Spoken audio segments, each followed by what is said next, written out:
Aktivitas penambangan nikel di kawasan Raja Ampat, Papua Barat Daya menuai polemik lantaran dinilai merusak lingkungan. Pemerintah juga didesak menghentikan operasi tambang nikel itu.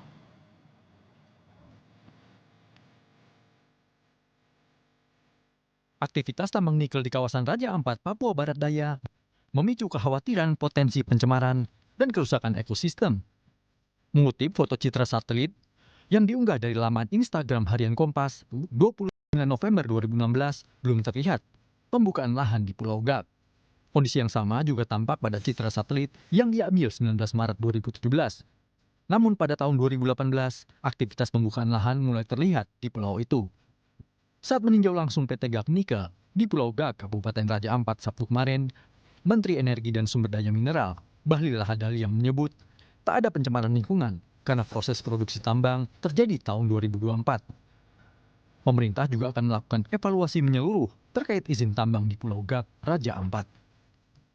Yang kita kunjungi itu adalah yang berproduksi. Pencemaran itu kan berarti ada yang berproduksi.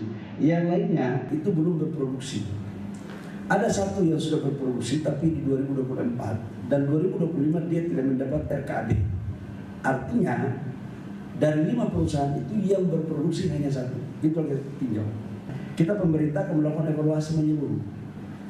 Saya akan konsultasi, saya akan minta rapat nanti dengan Menteri LHK karena urusan lingkungan memang domain dari Menteri LHK untuk mengecek sedetailnya.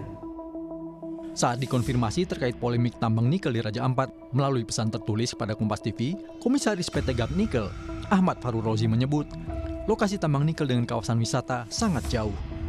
Farul Rozi juga bilang, perusahaan taat pada aturan dan ketentuan pemerintah untuk menjaga lingkungan. Sementara anggota DPR RI Komisi 12 Fraksi PAN, Toto Daryanto, di program Sapa Indonesia mengatakan, pemerintah harus fokus dengan peruntukan kawasan Raja Ampat. Kalau kita ingin mengembangkan Raja Ampat sebagai wisata, ya sebaiknya dibatasi pertambangan. Artinya yang sudah ada itu tidak diperluas lagi. Menurut saya harus dikaji dulu, harus dikaji dengan serius ya. Apakah sekarang ini dampaknya ke wisata itu akan sangat destruktif ya? Ya. Tapi kembali lagi sebetulnya persoalannya itu mas. Persoalannya itu kita mau kembangkan sebagai apa daerah Raja Ampat itu. Kalau wisata ya sudah pertambangannya itu untuk sementara. Karena ini sudah ada, tentu perlu ada kebijakan-kebijakan khusus bagaimana mengurangi mengurangi aktivitas pertambangan di situ, dan akhirnya nanti pasti juga perlu ditutup itu pertambangan yang ada di daerah Raja Ampat itu. Cinta Indonesia bertanggung jawab atas kerusakan yang terjadi. Greenpeace Indonesia mengkritik dampak buruk eksploitasi nikel di kawasan Raja Ampat, Papua Barat Daya. Data Greenpeace Indonesia menyebut, industri tambang nikel di Papua berdampak pada kerusakan lingkungan di sejumlah pulau kecil di Raja Ampat. Apalagi beroperasinya perusahaan tambang di Raja Ampat sudah jelas melanggar aturan. Secara aturan sebenarnya dengan terbitnya IUP aja ini sudah melanggar aturan. Pak Toto kan anggota DPR ya. Ini konstitusi yang sedang dilanggar. Undang-Undang nomor 1 tahun 2014. Lebih detail setelah undang-undang kan kita punya peraturan menteri namanya. Kan Pak Toto ya. Di peraturan menteri tahun 53 itu secara jelas ada untuk pulau-pulau kecil ini ada yang boleh, ada yang tidak boleh, dan ada yang boleh dengan syarat.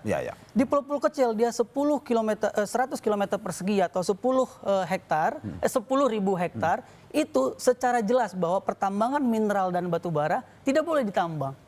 Dengan alasan apapun, karena tidak ada kata dibolehkan dengan syarat di situ, tapi tidak boleh. Ini kan cinta Indonesia bertanggung jawab atas kerusakan. Desakan untuk menghentikan tambang nikel di Raja Ampat, Papua Barat Daya ramai disuarakan. Di antaranya, selebritas Nadine Chandrawinata dan Denny Sumargo yang mengunggah keindahan Papua dan meminta aktivitas tambang dihentikan demi menjaga kawasan geopark Raja Ampat dan ekosistem lainnya dari kerusakan tambang. Tim Liputan, Kompas TV.